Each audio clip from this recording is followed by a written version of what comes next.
when the defining moment comes, either you define the moment or the moment defines you. Either you define the moment, you decided that you're gonna not concern yourself with the naysayers, that you're not gonna concern yourself with what has happened or what hasn't happened, but you're gonna make the commitment to do what you've gotta do so that you can have a lifestyle that you've never experienced before. Or the moment defines you, and you decide to play it safe. And 20 years from now, you say to yourself, what if I would have taken a chance on myself?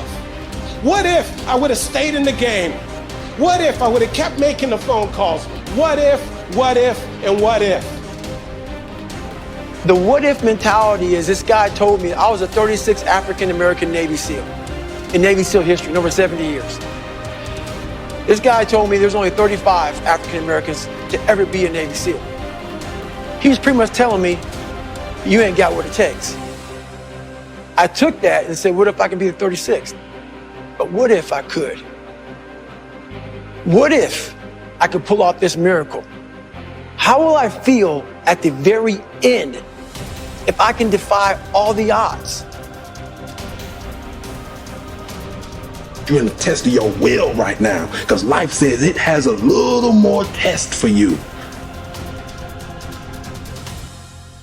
You can look at your challenge with skill and it will see it just as that. A challenge. Or you can look at your challenge with will. Those exceptional people who are uncomfortable with the times and rise to the challenge because they refuse to allow the chaos around them to determine the conqueror within them. I've never met anybody who was terribly creative or gifted or strong in leadership who was also comfortable.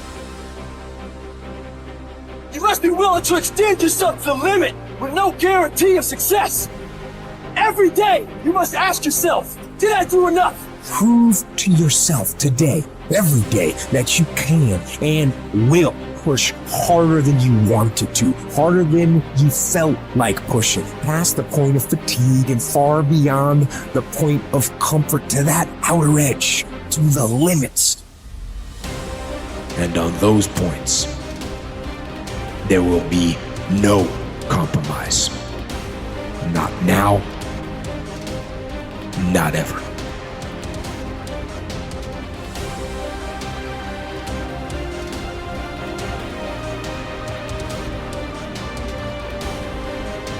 Young people globally want to be like Elon Musk. What's your advice on that? I think that probably they shouldn't want to be. You? I think it sounds better than it is. Okay.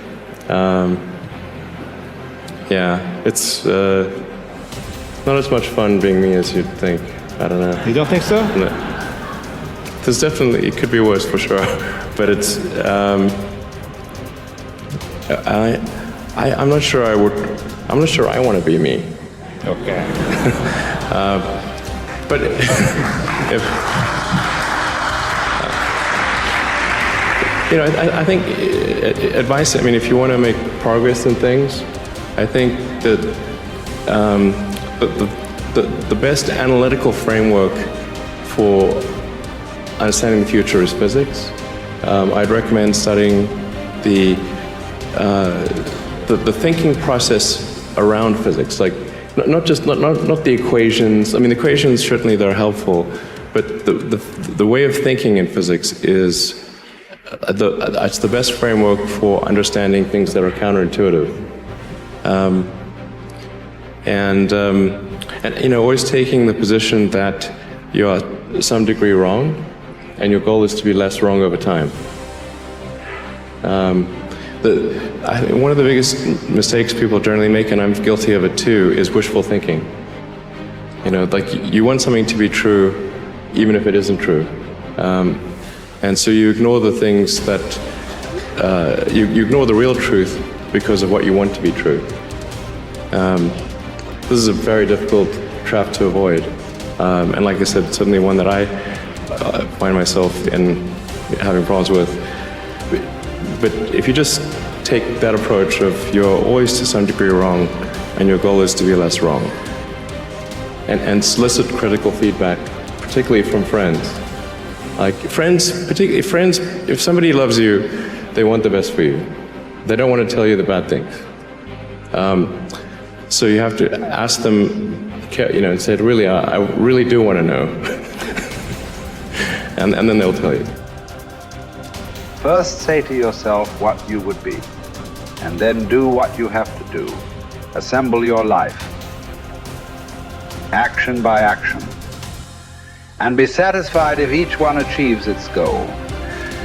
No one can keep that from happening. Action by action. If your soul be habitually in practice, you will plead and teach, listen and learn, investigate and meditate. What more is necessary? Does what's happened keep you from acting with justice, generosity, self-control, sanity, prudence, honesty, humility, straightforwardness, and all other qualities that allow a person's nature to fulfill itself?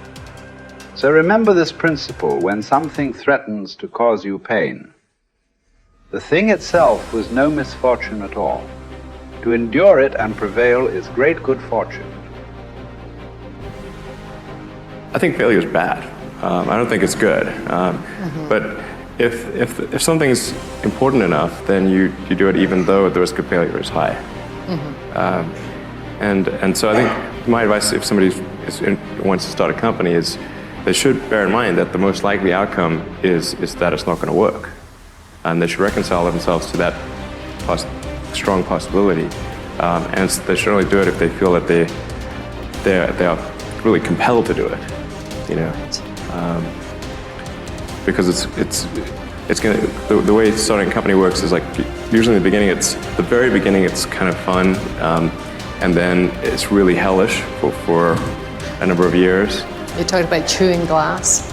Yeah, there's a friend of mine who's a successful entrepreneur, and started actually his career around the same time as I did, and he has a good phrase. His name's Bill Lee. He said, "Yeah, you're starting a company is like eating glass and staring into the abyss," and you agree with that? Generally true. Yeah. And if you don't eat the glass, you're not going to be successful. The impediment to action advances action. What stands in the way becomes the way. Believe it or not, obstacles can actually be the thing that propels you forward in your career, your relationships, and your life. Rather than getting shut down by all the stuff that pops up to block your path, learn to understand impediments as essential tools for achieving your goals. While this might seem contradictory, you've likely experienced this phenomenon in your own life.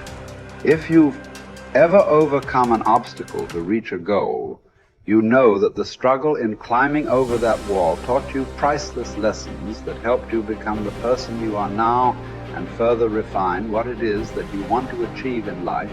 It's easy to think about life as a series of fixed happenings. You graduate from high school, you go to college, you begin a career, you get married and start a family. While there's nothing wrong with having a map of your future, it's important to understand that you're going to encounter things along the way that might just fundamentally change the direction you're heading in. As the simplest of examples, let's say, that you are taking a run on some nature trails near your house. During a storm the previous night, however, the path you always take has become problematically flooded. What do?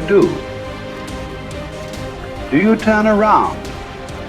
Do you try to bushwhack through the woods around the path? Or do you change your route on the fly and explore a part of the woods you've never been to before? If you chose either option 2 or 3, the impediment to your action actually advanced your action. You likely experienced a new and rejuvenating headspace too, either navigating through the woods without a trail or running down a path you'd never considered exploring before.